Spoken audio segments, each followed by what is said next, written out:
Hmm. first priority, no, first priority for now ay yung mapagtakpan yung pangungulimbat, napakalaking iskandalo ng flood control, no? Para magbigay daan naman pag umpisa ng July 6 na nakatuon na lamang ang tensyon ng publiko doon sa impeachment trial.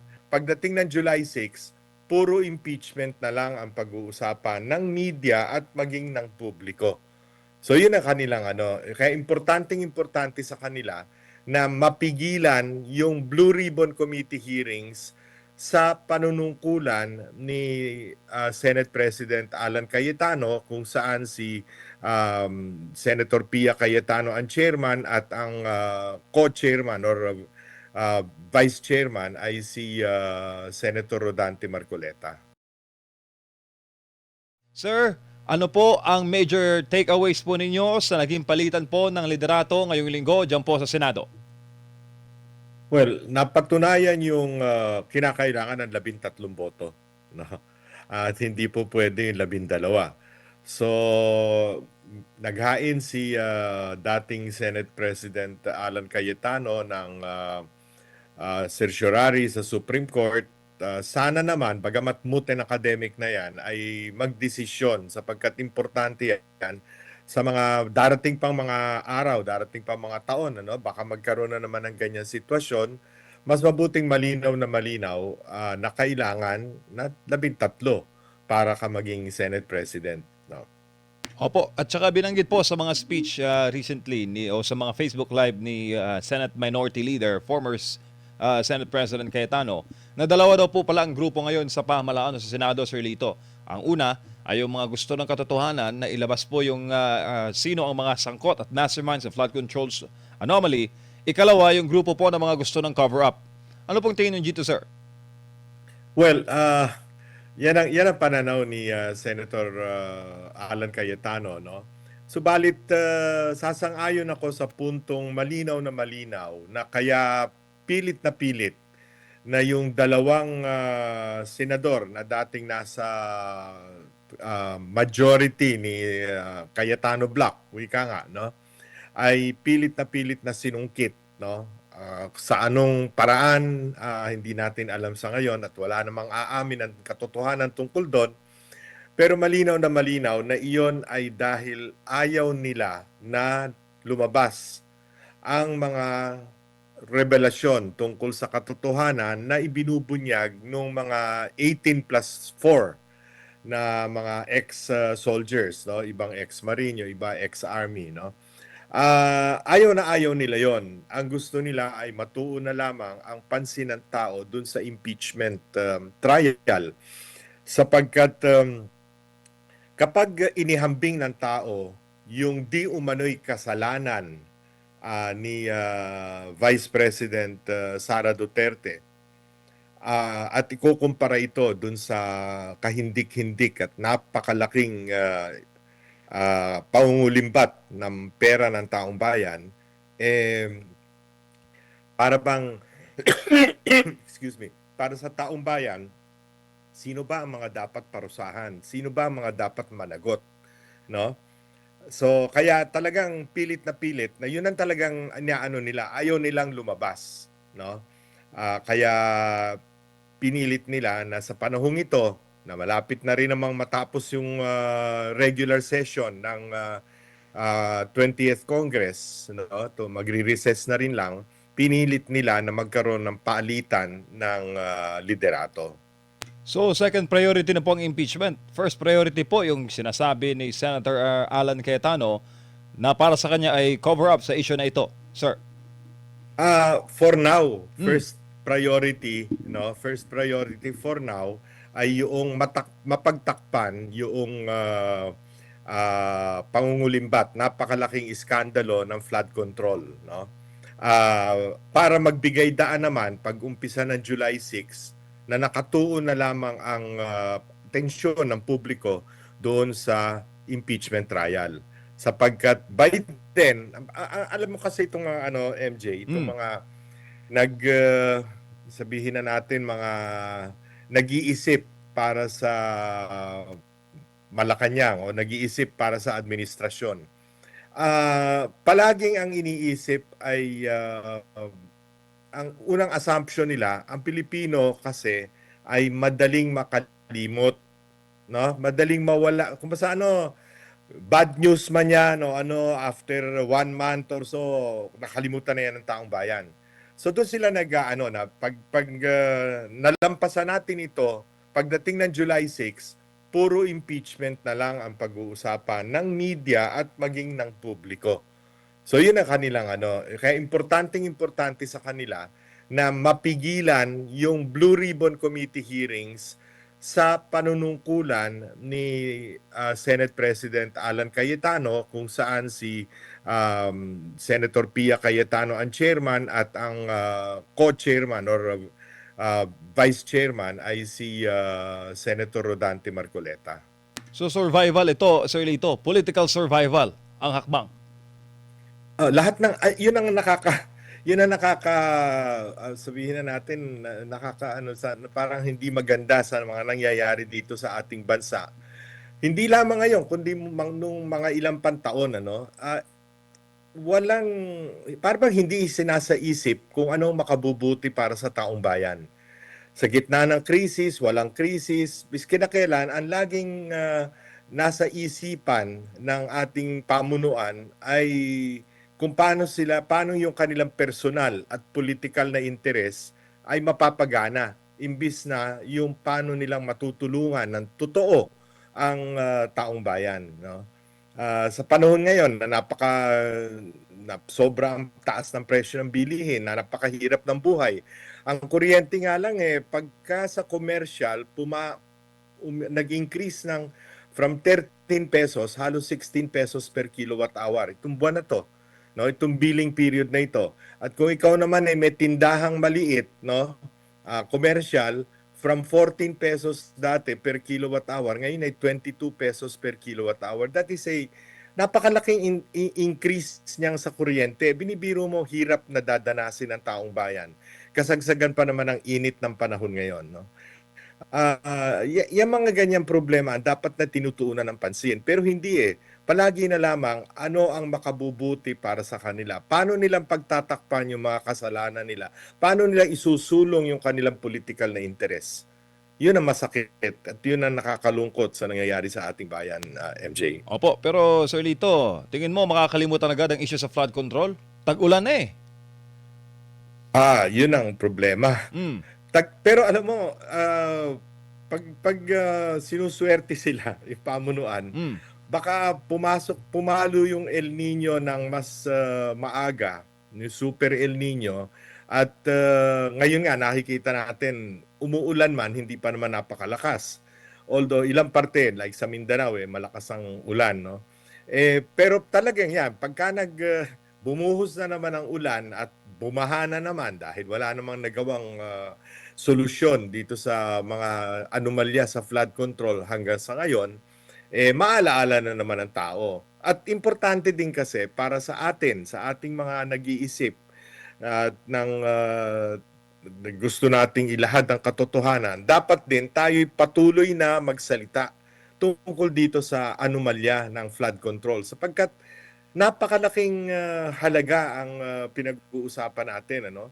Sabi sa akin ni Congressman Egay Erice noong isang araw, nasa 1.8 trillion ang total ng unprogrammed appropriations na ni-release ng DBM, no, at the expense of important projects like foreign assisted projects at iba pa, no?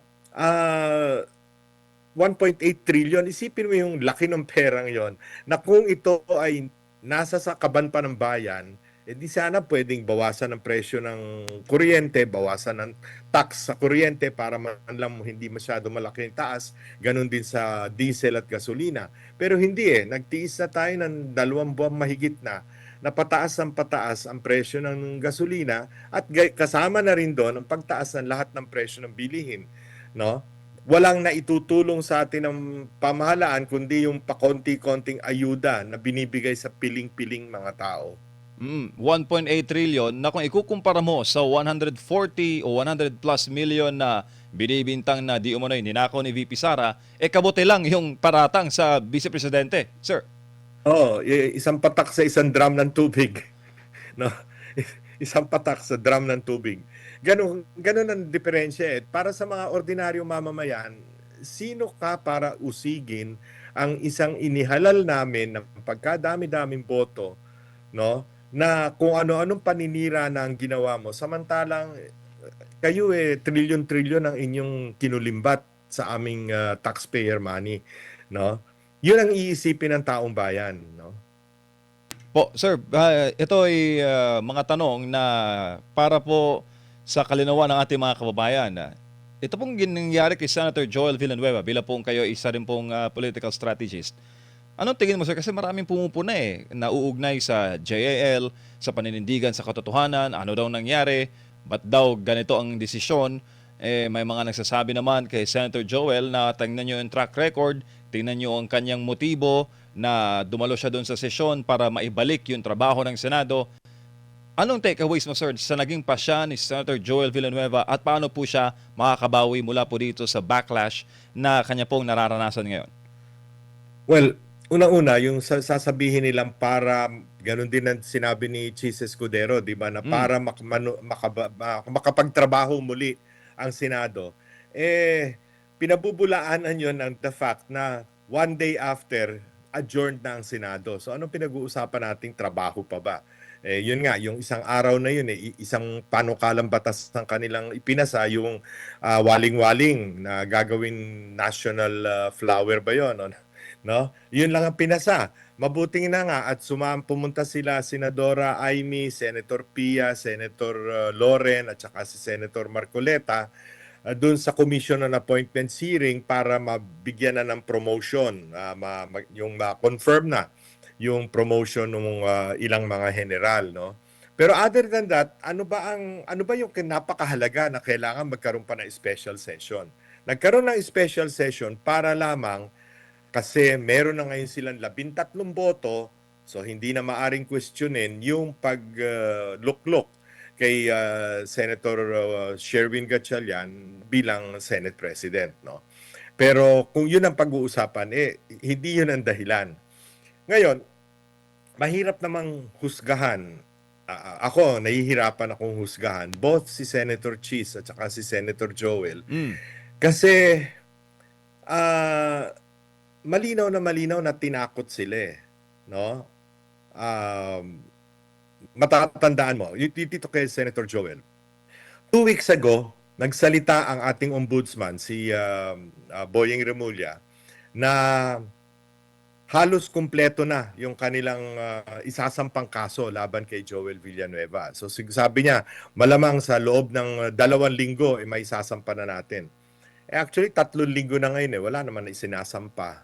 So, kung ikaw ordinaryong mamamayan, hindi ba ang iisipin mo kaya hindi sinampa o baka hindi na isasampa kasi sumama na sa bagong mayoriya at kasama na doon sa Gatchalian Group. Hindi ba ganun ang iisipin mo? Tama. No? Doesn't take rocket science to think about that. No? Pero syempre, ayoko naman sila i-condemn, no? Both si Cheese at saka si Joel. Kasi mahirap din naman yung isipin mong makukulong ka, lalo na silang dalawa. Hindi pa sila nakukulong, ano? Si Senator Jinggoy nakatiis na ng 2-3 taon nung panahon ni Pangulong Pinoy, di ba? Yun siguro hindi nila matanggap, hindi nila kayang tiisin. Opo, itong bangayan po ng ilang senador ngayon, Sir Lito, itong sinabi ni Senate Minority Leader Alan Cayetano, tinawag niyang tuta ng Malacanang ang si Senator Tito Sen at yung isang Tulfo at tinawag niya ring aso itong si Senator Ping Lacson. Sabi naman ni Tito Sen, wag na sanang ganon, move on na tayo. Kumbaga, way past na yung issue, magtrabaho na tayo. Sinabi naman ni Senator Ping na sana raw hindi nag-meltdown, naaawa daw siya kay SP Cayetano. Anong takeaway mo, sir, sa kanilang palitan po ng pahayag? Well, hindi rin naman ako sang-ayon dun sa mga descriptions na binigay ni Senator Alan Cayetano. Pero Sino ba nag-umpisa? Eh di sila rin naman, 'di ba? Marami rin naman mga pinagsasabi si Senator Ping dati, kesyo delusional, ito si Senator Alan, delulu, kung ano-ano, no? Kaya nga doon mo makikita ngayon ang liderato ni ni Senate President Win Gatchalian. Kung paano niyang magkakaroon ng modus vivendi. Wika nga, parang live and let live. Hindi tayo nagkakasundo sa lahat, pero sana naman maging civil tayo sa bawat isa. So, maganda namang nasabi ni Senator Win na he will try to bring everybody together and move on, no? Sana mangyari ang ganon. Pero hindi mo rin naman masisisi si Senator Alan kung isipin niya, kasi malinaw naman ang kilos ng Malacanang dito sa mga nangyaring palitan ng liderato ng Senado at dito sa mga pilit na pagtakip sa katotohanan patungkol sa flood control scandal. Oo, patunay dyan yung sinabi ni Pangulong Marcos na umaasa siya na babalik daw sa normal yung Senado sa liderato po ni Senator Gatchalian. Sir. Sa totoo lang MJ, dapat hindi siya nagko-comment patungkol sa Senado kasi the Senate and Congress for that matter is a co-equal body. Pwede siya nagsabing, well, problema nila yan, ayusin nila. No? Hindi kinakailangan mag-comment siya one way or the other. Pati yung kung sino ang uupong judge, no? A presiding judge doon sa impeachment trial. Kaya yun ay si Senator Escudero, si Senator kung sino pa man, Senator Kiko, hindi dapat nakikialam ang Pangulo dyan. Hindi dapat niya sabihin, komportable siya o okay lang sa kanya kung si Chis Escudero ang umupo. No? That is none of his business. Eh di parang confirmation din na totoo nga ang tuta ng Senado itong mga binanggit na senador ni Alan Cayetano. Sir. Yun ang Inonor Kinilala eh. Actually, MJ, natatanda mo nung tayo huling nagpulong kayo ni Admar, meron din ako nagamit na salitang tuta eh, hindi ba? Baka napakinggan ni Senator Alan at ginamit niya ngayon. Opo, na-pick up yata. Opo. Sir, papalapit na po ang July 6. Maraming nagsasabi, tsaka maraming nagtatanong na baka raw irigalo sa Pangulo yung ngayong SONA, itong impeachment, yung guilty verdict. Ang tingin mo dun, sir? Unang-una, July 6 ang umpisa, July 27 ang SONA, hindi kakayanin. Hindi pasok. Na magkaroon ng desisyon by then, ano. Tingin ko nito aabot pa ito September. Baka hanggang Oktubre wala pang desisyon. Pangalawa, yung pagtalakay ito kasi 4 na articles of impeachment ito no, hindi iisang article of impeachment to, 4 na articles of impeachment, no. Bawat isa nito tatalakayin at nakita natin doon pa lamang sa pre-trial, bagamat ang mga detalye ay hindi natin alam, nagkairingan na yata yung private prosecutors ng House, si Attorney Lorna Kapunan at yung isa sa mga abogado ni Vice President Sara Duterte, no. So matagal ito, no. Hindi maaring irigalo ito sa July, ano. At pangalawa, nung hindi pa nangyayari itong gulo sa Senado at hindi pa pumuputok ng todo-todo itong mga pananakip butas sa Blue Ribbon Committee hearing. Nagumpisa na yung iskandalo pero yung pag-hearing sa Blue Ribbon Committee hindi pa nagiging malaking problema. Ang aking pananaw noon ay maaring umabot pa sa 16, no, ang hindi magko-convict, no? Ibig sabihin, yung iba doon boboto for acquittal at yung iba doon mag-a-abstain. Ang abstention kasi, pag hindi ka bumoto, nag-abstain ka, that is counted in favor of the impeached, yung tinatry na impeachable officer. No? Kasi kailangan 16 to convict, no? Or 2/3 of the Senate. Ngayon, medyo gumugulo ng yung usapan kasi May dalawa na baka hindi maka-attend, no? Yung isa sinuspend for 90 days. So ibig sabihin hanggang Setyembre suspended si Senator Jinggoy. At yung isa naman ay nagtatago at malamang sa hindi ay hindi naman sisipot sa July 6, no? Which means 22 na lang sila na attend ng trial. But still 66% of or two-thirds of 22 is 14.52 members. At pag ni-round off mo yan, batay sa simple arithmetic, ibig sabihin, 15 ang kailangan na bumoto to convict. Sa tingin ko, hanggang sa dulo, napakahirap na makuha yung 15 to convict. No? Opo, dinagdagan mo pa kasi Sir Lito na mga issue ngayon sa ekonomiya, mababang ekonomiya. Recently lang may survey, social weather stations yata yun. O, maliit na naman yung ratings ng administrasyon mula po sa mga respondents, mga Pilipino. Tapos, pinasasama naman nila ang imahe ng vice-presidente. So, tingin mo sir, ano ang maninimbang sa tao? Yung kahirapan o itong impeachment ni VP Sara? Ayoko magsalita ng ng para akong masyadong pessimistic o para akong tawag doon parang nagpe-predict ng doom o predict ng gloom rather ng masama. Pero ah, sa lahat ng indicators ng ekonomiya nakikita natin na we're not over the hump. Miski sabihin nating nagkaayos pero huling balita mukhang hindi pa rin pumipirma ang Iran, ha? Si Trump pa lang ang pumirma. Yung huling balita ko kaninang hapon. So bagamat magkaroon man halimbawa ng kasunduan doon sa Iran, no? Ang epekto niyan sa ekonomiya natin ay matindi hanggang sa at the very earliest first quarter of next year. Ibig sabihin, yung presyo ng gasolina, presyo ng kuryente, presyo ng fertilizer, lahat yan ay hindi manunumbalik sa dati. Maaring bumaba ng konti pero tuloy pa rin. And then we are facing a super El Nino. No? Maraming mga maliliit at small and medium scale enterprises, lalo na yung mga tinda-tindahan sa mga mall, magsasarahan yan. No? Dahil humihina rin ang consumer confidence. Nagtitipid ang tao eh. Ang ordinaryong mamamayan, no? Yung meron pang titipirin, yung middle class, wika nga, no? Yung kasi mahirap na mahirap, talagang wala nang titipirin yan. Isang kahigisan to kaya ng problema niyan, ano kakainin sa araw-araw.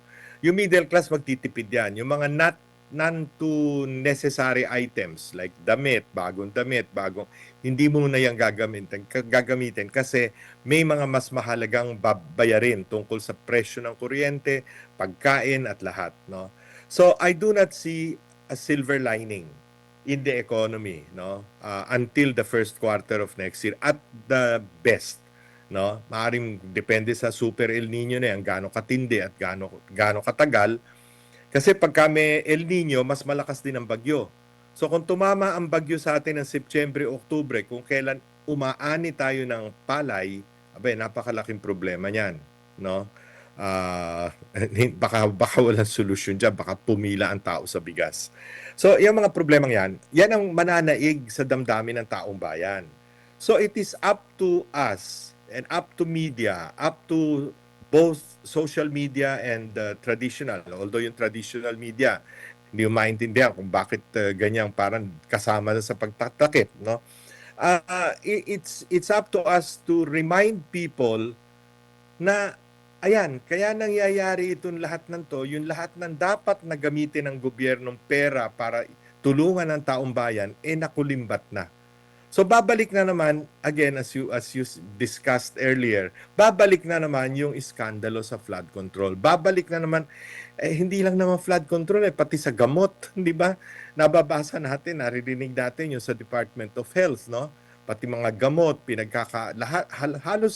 halos lahat na yata ng ahensya ng pamahalaan ngayon, kanya-kanyang pangungulimbat ang ginagawa eh. No? Corruption has become the biggest reason why people continue to suffer under this administration. Opo, tsaka recently sinabi po ni Senator Ping Lacson na yung diskontento raw sa mga nasa hanay po ng AFP ay umaabot na raw sa pinakamababang ranggo, meaning yung nasa foot soldiers na daw mismo. At sabi po, nababahala po ang dating Chief PNP na baka raw gamitin itong mga komento o itong sapantahan ng mga nasa serbisyo para po magkaroon ng anarchy dito po sa bansa. Ano tingin mo doon, sir?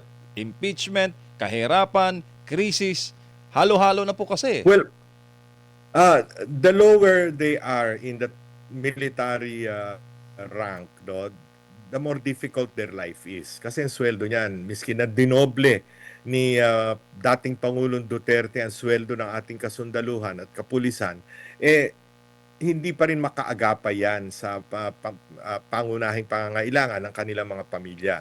So they really feel it. Kung tayong mga ordinaryong mamamayan, we feel the difficulty, the cost of living, no?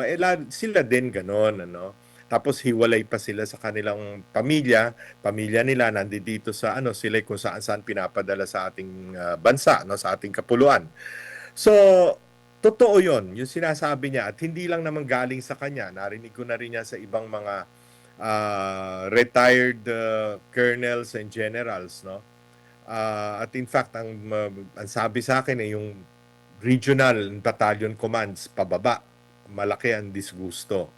Pero hindi naman natin matansya kung aabot 'yan sa sa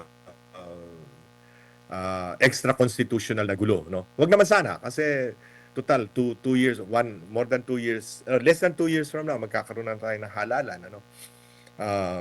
Pero totoo na meron talagang disgusto sa hanay ng ating kasundaluhan. Opo. Sir, huli na lang, sir. Kayo po ang nagbanggit, no? Isa sa mga nagbanggit doon sa plano po na Constitutional Assembly. Baguhin po ang konstitusyon, wala pong election sa 2028. Pinika po ni Senator Amy Marcos. Ano ang monitoring niyo, sir? Buhay pa ba yung usaping yon? Matapos sabihin on air ng mga senador on the record na di nila gusto yung plano na yon at magkakaroon ng election sa 2028. Meron din pa po kayong mga ganong chatter? Akala ko ay humupa na yon pagkatapos ng privilege speech ni Senator Amy kung saan maraming mga senador sa mayoriya pa na nagsabing hindi sila papayag. Pero kahapon at kaninang umaga, may mga sources ako, no? Una, isang mayor, isang sikat na mayor, kilalang mayor, no? Ng isang malaking lungsod. Tapos 2 congressman ang nagsabi na meron silang nauulinigan na planong mag-convene ng joint session of Congress pagkatapos ng SONA, no? Kasi nagjo-joint session lang ang Kongreso, mababa at mataas na kapulungan pag SONA, no? Under normal circumstances, that is the only time. Pero ang sinasabi, mukha daw magpapatawag ng joint session, no? At papayag daw itong bagong mayoriya ng Senado para sumama doon sa joint session. Ibig sabihin, baka nagpaplano na naman nung CONAS or kung anumang paraan para baguhin ang ating saligang batas at hindi magkaroon ng eleksyon sa 2028. Hindi pa po ba sapat yung impeachment para po harangin yung kalaban? Kung hindi ma-impeach. Di ba? Kung hindi pwede ito naman, walang katapusan, no? Sapagkat parang talagang gagawin ang lahat ng pwede nilang gawin para mapigilan si Inday Sara Duterte na maging Pangulo at para mapalawig ang kanilang, kung hindi man sila, yung kung sino ang gusto nilang pamuno pagkatapos ng kanilang termino. Ako po. Sir, ano po ang payo po ninyo sa ating mga kababayan? Nako, marami pong nanonood ngayon na overseas Filipino workers. Umaga po sa kanilang mga lugar ngayon, tanghali, hapon. Ano po ang inyong payo at huling mensahe ngayon pong weekend?